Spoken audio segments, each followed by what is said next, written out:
Technique du Paifa, une percussion, percuter.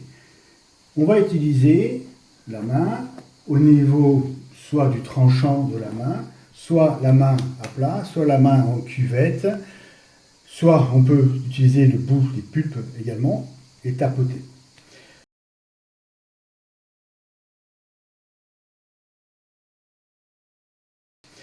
Les percussions se font sur des tissus mous. Ce sont des gestes qui sont légers, qui ne sont pas appuyés. C'est-à-dire que ma main, elle vient percuter de façon légère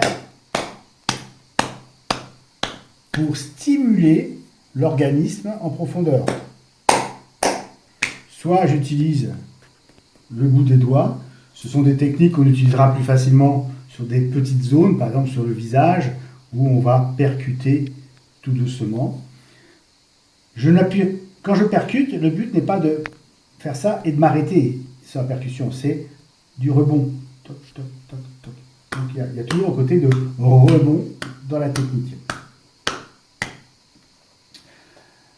Vous, bien sûr, au niveau du visage, vous ne tapez pas avec les tranchants de la main, vous ne tapez pas avec la paume de la main.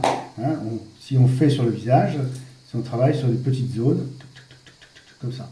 Il arrive que sur les enfants, on travaille ce genre de petites techniques.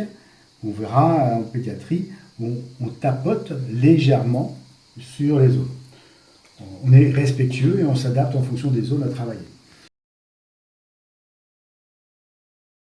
La main et les doigts restent serrés. Ça peut être aussi sur le tranchant. On peut très bien travailler de cette façon. C'est Paifa. Le but, c'est de réactiver la circulation du sang, de faire remonter le sang. Ça permet de libérer des stases, des choses qui bloquent. On stimule donc l'énergie défensive qui va remonter aussi à la surface pour réagir. Ça va tendre la peau, ça va favoriser la fermeture des pores et ça peut provoquer une légère dispersion avec une transpiration.